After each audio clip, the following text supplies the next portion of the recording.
warahmatullahi wabarakatuh. Baik anak-anak, sebelum memulai pelajaran pada pagi hari ini, marilah kita berdoa sesuai agama dan kepercayaan masing-masing. Berdoa dipersilahkan.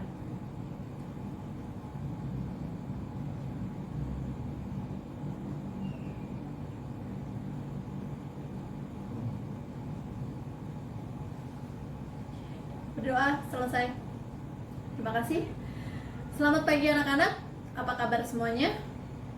Baik, alhamdulillah. Puji syukur kehadirat Allah yang Maha Kuasa yang telah melimpahkan karunia dan hidayahnya kepada kita semua, dan kita dapat berkumpul di sini dengan keadaan sehat walafiat. Dan Ibu merasa bangga, merasa bahagia sekali pada hari ini kita bisa bertemu di sini penuh semangat, penuh keceriaan, dan semoga semangat ini dan keceriaan ini tidak akan hilang sampai nanti kita pulang sekolah. Oke?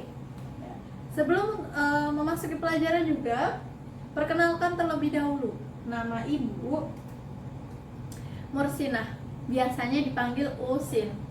Itu adalah nama pemberian orang tua Ibu, ya. Untuk saat ini Ibu menempuh pendidikan S1 di Universitas Indraprasta. Kalian tahu semua Universitas Indraprasta ada di mana? Ya, benar sekali. Ada di dua tempat, itu ada di daerah Gedong dan di daerah Ranco. Untuk gedungnya jadi ada 2 gedung, ya. Pada kesempatan kali ini Ibu akan menjelaskan beberapa materi, yaitu tentang yang terjadi di sekitar kita, terutama bullying. Di sini tema pada hari ini adalah stop bullying. Jangan sampai kita melakukan kesalahan atau melakukan bullying terhadap sesama kita, terhadap teman kita, terhadap saudara. Dan sebelum untuk memasuki stop bullying ini, apa itu bullying? Ada yang tahu? Baik, silakan Dela. Ya, terima kasih Dela. Benar sekali. Bullying itu adalah kalau untuk bahasa Indonesianya itu seperti mengolok-olok. Tapi asalkan kalian tahu, bullying itu berasal dari bahasa Inggris yang bully. Apa itu artinya bully?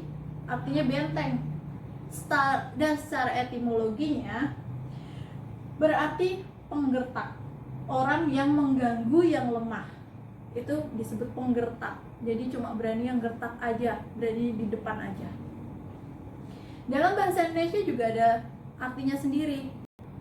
Bullying artinya menyakat atau diartikan mengganggu, mengusik, dan merintangi orang lain.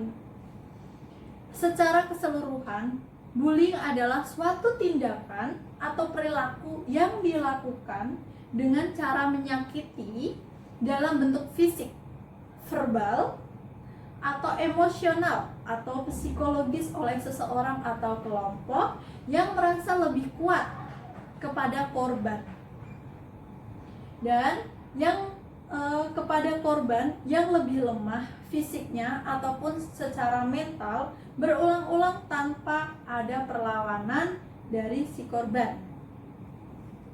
Nah, di sini juga perilaku bullying melibatkan kekuatan dan kekuasaan yang tak seimbang.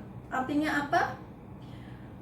Orang yang melakukan bullying, orang yang melakukan perolokan terhadap orang lain biasanya memiliki kekuasaan atau kekuatan yang lebih tinggi daripada si korban. Contohnya,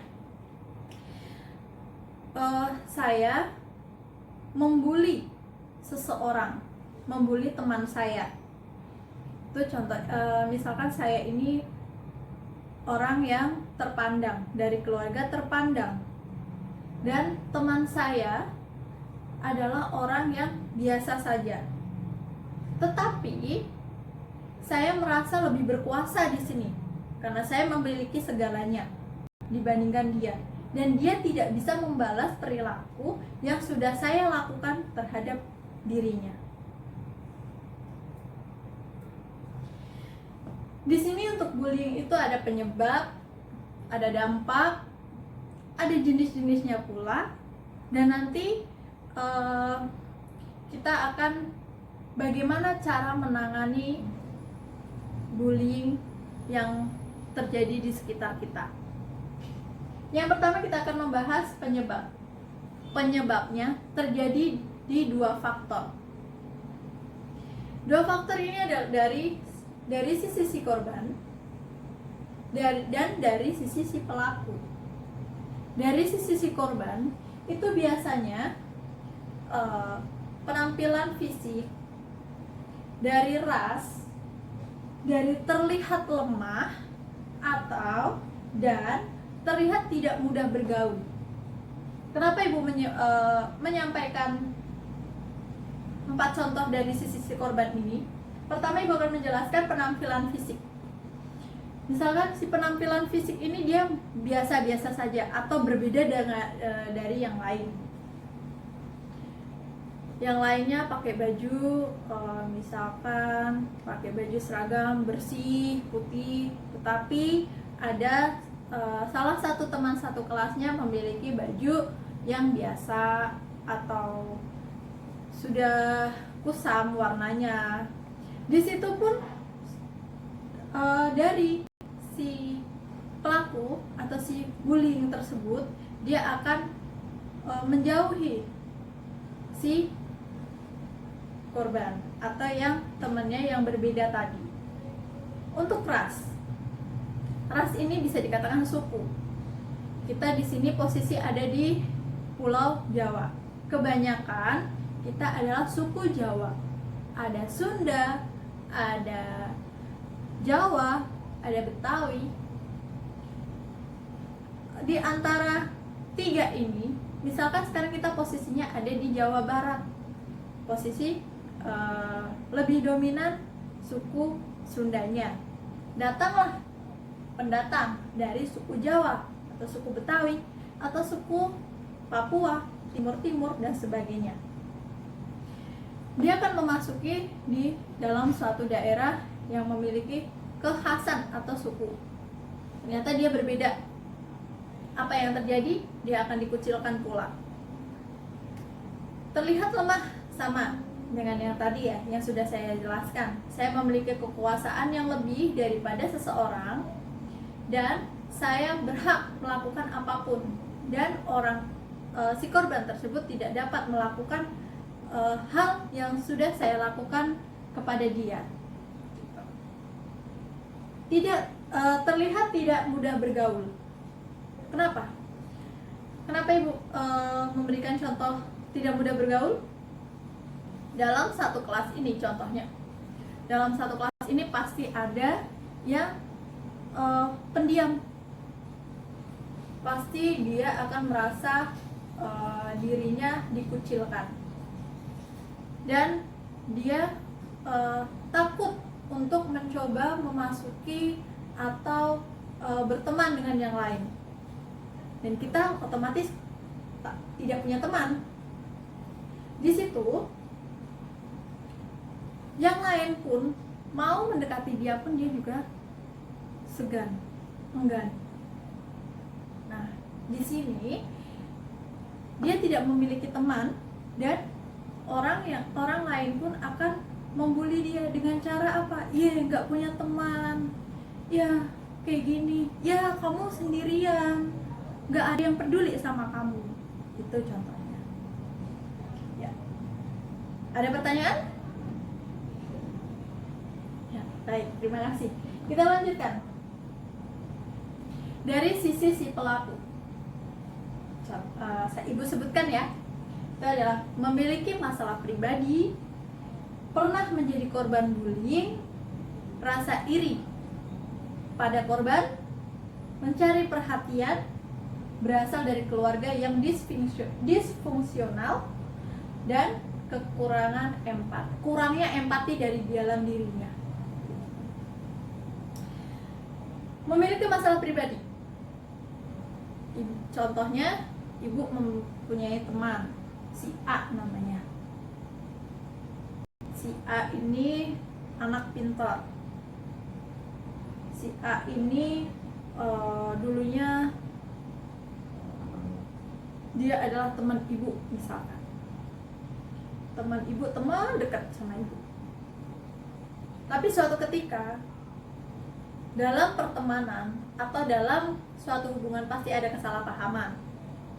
Dalam kesalahpahaman ini, jika tidak dilakukan penyelesaiannya, terjadilah masalah pribadi. Masalah pribadi ini antara kita salah paham. Setelah itu si A atau saya berarti mempunyai masalah pribadi dengan dia, dengan si A. Ibu nggak mau sama dia, ibu mencoba menjelek-jelekan dia, terus memojok-mojokkan dia di depan semua orang.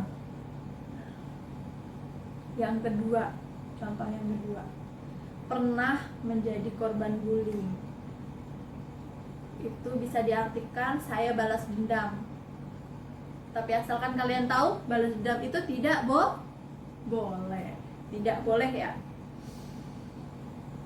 Rasa iri pada korban. Saya memiliki semuanya. Tapi ternyata ada juga yang lebih punya daripada ibu. Misalkan ibu punya pensil baru dan dia punya bolpen baru. Wah, aku harus punya bolpen baru. Aku nggak boleh nih kalah dari dia. Itu. Aku pengen apa yang dia miliki, aku harus punya. Di situ pun juga bisa membuli dia dengan cara mencari kesalahannya. Dan ada dari tadi ibu sudah memberikan contoh dari si korban ataupun si pelaku ya, sudah menjelaskan satu-satu. Di sini untuk penjelasan yang lainnya bisa dikatakan berasal dari keluarga yang disfungsional, mencari perhatian dan kurangnya empati. Ada yang bisa memberikan contoh dari anak-anak sekalian, anak-anak ibu yang cantik dan ganteng-ganteng? Ada yang bisa memberikan contoh? Ya, coba silakan Anissa.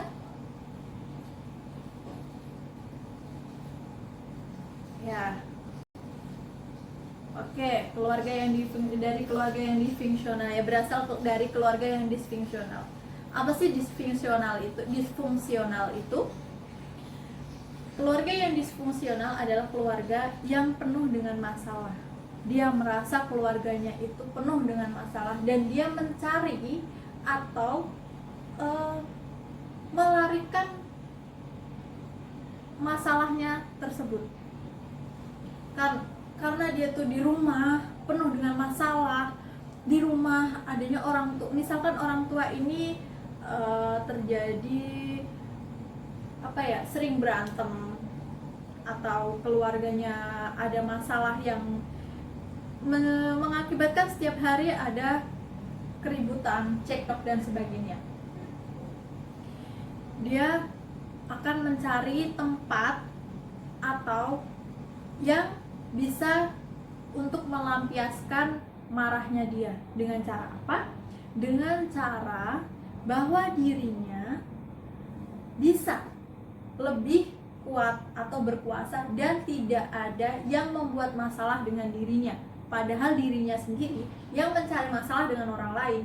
Dengan cara apa? Dia menjadi preman. Dia menjadi sok jagoan. Dia buat geng motor dan sebagainya. Dia ada di suatu perkumpulan, dia melakukan kejahatan, dia melakukan pemerasan terhadap orang yang lebih lemah ya. Dan kurangnya empati. Kurangnya empati apa? Kurangnya merasakan apa yang dirasakan oleh orang lain. Iya, benar sekali. Jadi begini, empati itu adalah merasakan rasa yang dirasakan oleh orang lain. Ada teman kita yang lagi sakit atau teman kita yang lagi kesusahan, seharusnya kita membantu dan sebagainya, tapi dia tidak memiliki rasa empati, apalagi tidak memiliki sama sekali ya. Di sini cuma dibilang kurangnya empati di situ. Dan selanjutnya untuk contoh-contoh untuk penyebabnya tadi dari si pelaku ataupun si korban, apakah sudah jelas? Jika ada pertanyaan nanti silahkan angkat tangan, bisa langsung ditanyakan atau nanti nunggu di sesi tanya jawab. Oke? Selanjutnya Ibu akan menjelaskan tentang dampak. Dampak di sini Ibu akan untuk dampak pembulian itu bisa berlangsung jangka pendek dan jangka panjang. Untuk contohnya atau dampaknya itu dia akan memiliki ketakutan yang berlangsung lama, atau dia akan merasa stres, merasa depresi atau cemas. Ketakutan, stres, depresi atau cemas itu misalkan begini, saya di sekolahan, saya dalam satu kelas ini saya menjadi korban pembulian, dan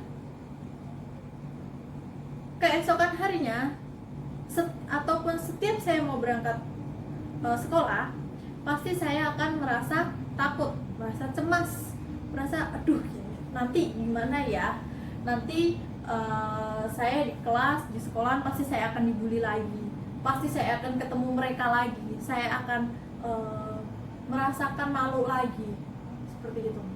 Dan keduanya timbul pemikiran untuk bunuh diri atau melukai diri sendiri. Tuh, lebih parah kan? Timbul pemikiran karena rasa takut yang terjadi pada dirinya, ya, terjadi pada dirinya, itu dia akan mencoba mencari penyelesaiannya. Dia akan mencoba berpikir, andaikan saya bunuh diri, andaikan saya mati, pasti masalah ini akan selesai. Padahal tidak seperti itu ya anak-anak ya. Selanjutnya mengalami masalah di sekolah. Dia akan ketinggalan pelajaran karena tidak konsentrasi, karena dia merasa takut, stres dan depresi tadi. Dia kepikiran akan nanti istirahat saya akan ketemu orang itu, dan dia tidak bisa mengikuti pelajaran yang sedang berjalan. Ya, sebenarnya anak-anak silakan diperhatikan ke depan ya. Ya, nanti kalau ada pertanyaan bisa langsung ditanyakan ke ibu. Oke? Ya. Baik, untuk selanjutnya memiliki masalah suasana hati, tidur, nafsu makan, dan juga tingkat energi yang berkurang. Memiliki masalah suasana hati, tidur yang kurang, nafsu makan berkurang, dan energi yang ada di dalam dirinya pun bisa berkurang. Saya mau makan, mau tidur, rasanya gak enak terus. Aduh, besok aku dibully lagi, tadi aku dibully lagi, dan sebagainya. Itu jangan sampai terjadi pada diri kita. Ya, untuk sampai di sini bagian dampak ada yang mau ditanyakan? Ya, jika ada yang ditanyakan silakan bertanya ya. Untuk selanjutnya itu adalah jenis-jenis bullying. Di sini ada 4 jenis bullying. Yang pertama bullying fisik, bullying verbal, bullying sosial, dan cyberbullying. Untuk bullying fisik adalah tindakan penindasan yang berkaitan dengan fisik. Tindakan ini dapat memberikan efek jangka pendek dan jangka panjang. Perbuatannya yang termasuk tindakan bully fisik seperti memukul, menendang, mendorong, mencubit, menyandung, dan merusak properti. Kenapa bisa dikatakan jangka panjang, jangka pendek dan jangka panjang? Ada yang tahu? Ya. Ya, ada yang bisa? Ya, silakan. Ricky?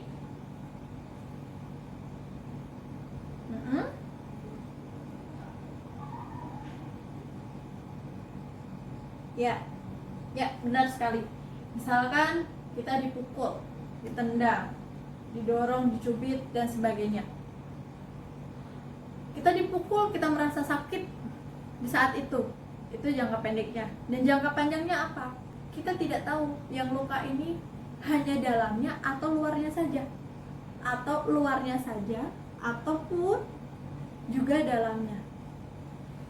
Kita dipukul, kepalanya di sini bengkak, diobatin sembuh, tapi kita tidak tahu dalamnya itu luka atau tidak. Seperti itu. Untuk yang bullying verbal, ada yang tahu?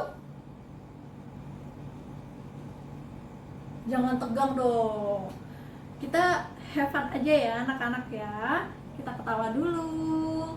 Ada yang bisa, kalaupun kalian belum mengerti, nanti ibu bisa jelaskan satu persatu. Iya, baik. Untuk bullying verbal, ibu jelaskan ya. Perilaku bully yang dilakukan melalui verbal. Contohnya, memanggil nama, menghina, mengejek, ucapan homofobia atau rasis, dan pelecehan seksual, pelecehan verbal. Mohon maaf, pelecehan verbal. Di sini memanggil nama, menghina, mengejek dan sebagainya. Contohnya gini, ada suatu kelas, pasti pernah ya, kalian tahu nama orang tua masing-masing. Nah kan orang tua saya namanya Sukarman, dan saya dipanggil hei Sukarman, bukan nama saya tapi nama ayah saya. Tuh, itu salah satu bullying verbal. Menghina, kalian tahu sendiri, menghina itu apa? Menjatuhkan orang lain, tidak menghargai orang lain, merendahkan orang lain gitu. Di sini juga ada bullying sosial. Bullying sosial adalah jenis yang sering kali terselubung. Tindakan ini tidak bisa dilakukan pelaku tanpa harus terlihat oleh korban.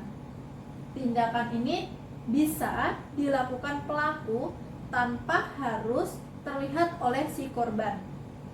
Contohnya, menyebarkan gosip atau rumor yang tidak jelas, melempar lelucon jahat yang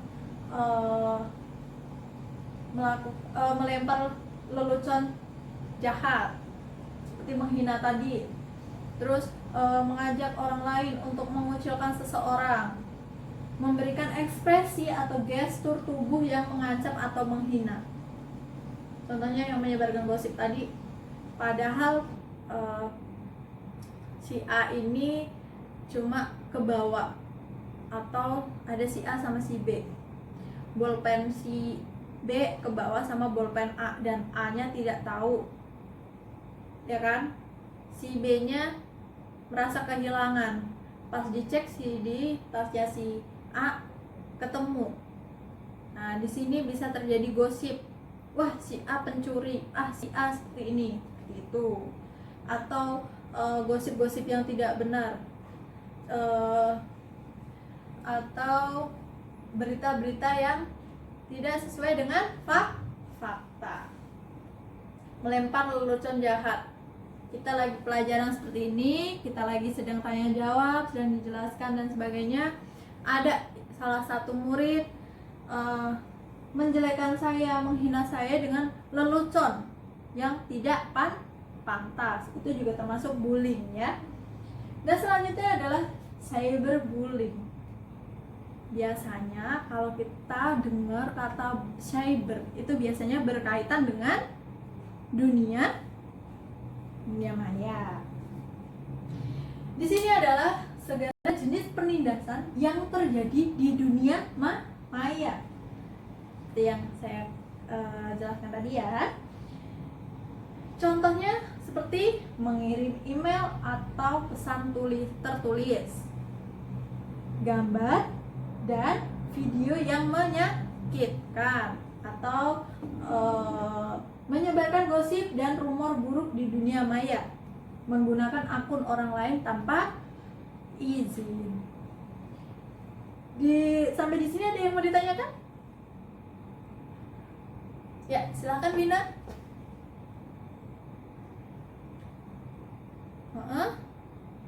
Iya, terima kasih Wina, pertanyaan yang bagus sekali.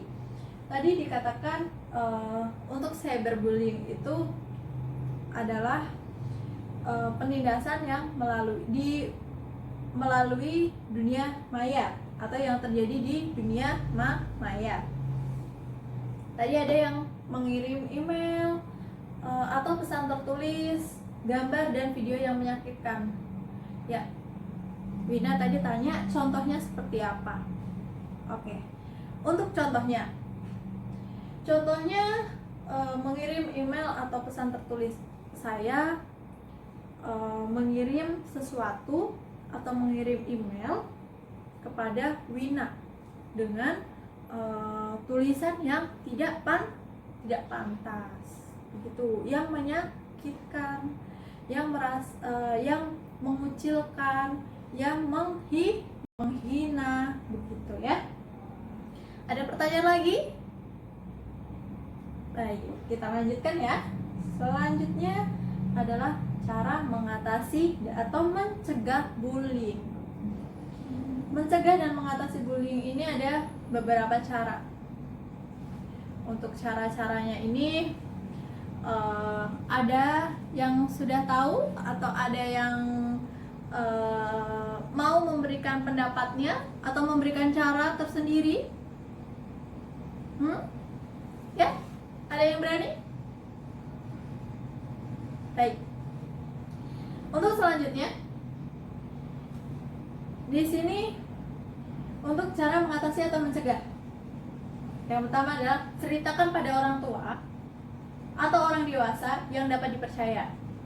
Ceritakan pada orang tua maupun guru yang memiliki otoritas untuk menindaklanjutinya. Di dalam kelas ada pembulian, ada pengolokan, ada pengejekan, silakan kalian bisa ceritakan kepada orang tua kalian atau guru kalian agar pembulian ini tidak terjadi atau berlangsung secara lama. Yang kedua adalah abaikan penindas dan jauhi. Seperti yang disebutkan sebelumnya, penindas akan merasa senang apabila mendapatkan reaksi seperti yang dia inginkan. Penindasan pembulian, jika yang dibully ini merasa takut terhadap dirinya, dia akan merasa bahagia, dia akan merasa senang. Jadi jika terjadi pembulian atau terjadi pengolok-olokan terhadap diri kita, silakan kalian menghindar ya, jangan dihiraukan. Selanjutnya adalah tindakan keberanian dan rasa percaya diri. Tunjukkan pada lingkungan sekitar bahwa Anda bukan orang yang lemah dan mudah untuk ditindas. Tunjukkan kepada lingkungan, tunjukkan kepada orang-orang yang sudah memberikan bullying atau memberikan hinaan kepada kita bahwa kita itu tidak lemah, bahwa kita itu bisa, bahwa kita itu kuat. Selanjutnya adalah bicara pada pelaku. Tunjukkan pada pelaku bahwa apa yang dilakukan pelaku bukan hal yang baik dan bahkan berbahaya. Bisa diomongkan kita melakukan ngomong atau sama si pelaku, kita bisa ngobrol dengan baik-baik. Kenapa sih kamu lakuin kayak gini? Ini nggak baik loh, ini kedepannya nggak baik loh, ini berakibat nanti bisa berbahaya loh, akibatnya seperti ini loh, gitu. Yang terakhir, bantu teman yang menjadi korban. Jika menyaksikan perilaku bully, jangan diam saja dan cobalah untuk memberi dukungan pada si korban. Jadi teman kita lagi dibully, kita cuma diam aja, cuma ngeliatin aja. Tapi kita harus mencegahnya, kita harus membelanya. Paling tidak kita memisah atau menjauhkan si korban dari pelaku bully ya. Dan eh, ibu minta anak-anak bisa mencari kelompoknya masing-masing dalam satu kelas ini, minimal 5 orang menjadi maksimal 7 orang ya. Oh iya, kalau enggak nanti 5-6 orang boleh ya, 5 atau 6 orang boleh. Setelah itu kalian simpulkan apa yang sudah ibu sampaikan tadi. Iya, nanti kalian membuat suatu rangkuman, satu kelompok, kalian berdiskusi, kalian simpulkan, nanti kalian bisa sampaikan satu kelompok, satu orang. Ya, ada yang belum mengerti? Atau ada yang mau ditanyakan? Ya, kalau tidak ada yang ditanyakan, silahkan mencari kelompok masing-masing. Nanti kalian membuat satu kesimpulan dalam satu lembar kertas, ya. Nanti dikumpulkan. Sebelum dikumpulkan, kalian sampaikan satu kelompok, satu orang, ya. Nanti maju ke depan, ya.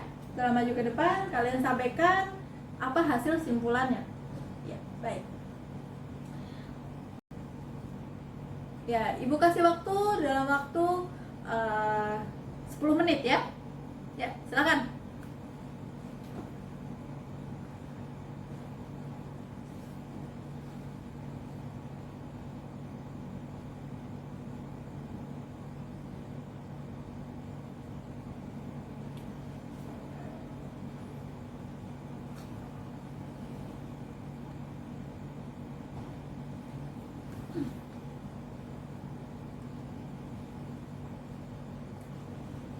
Ya. Baik anak-anak, untuk waktunya sudah 10 menit ya. Ya. Sudah selesai semuanya? Ya. Coba ibu pengen salah satu kelompok menyampaikan hasil diskusi dengan teman-temannya. Coba dari ujung belakang, silakan. Ya, silakan simpulkan atau bacakan hasil kesimpulan yang sudah didiskusikan dengan temannya.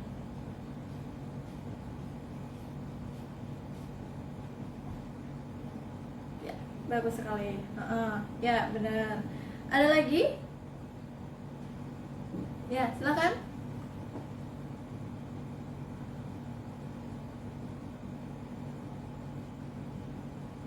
Ya.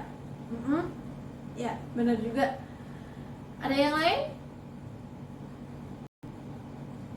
Coba, yang tadi kiri, kanan. Coba, sekarang yang di tengah, depan.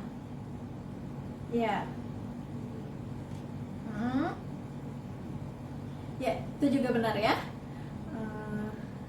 Kalau sudah selesai semuanya, kumpulkan hasil lembarnya, hasil diskusinya ke meja depan, ya, dikumpulkan ya. Satu lembar aja, yang tadi yang sudah ditulis di kertas silahkan dikumpulkan, ditulis nama-namanya. Iya. Ya, taruh sini ya. Baik, sudah semuanya. Kembali ke tempat duduk masing-masing. Dan mungkin untuk pertemuan kali ini Ibu hanya dapat menyampaikan atau menyimpulkan jangan sampai terjadi bullying di antara kita. Saling menyayangi itu lebih baik daripada saling menjatuhkan, saling menghina, saling membuli. Karena itu akan berakibat tidak baik untuk kita. Bukan hanya untuk kita, tapi buat orang lain juga. Buat orang lain itu akan berakibat yang tidak enak atau tidak baik ya. Dan semoga materi atau yang sudah Ibu sampaikan tadi tentang bullying semoga bisa bermanfaat untuk kita semua.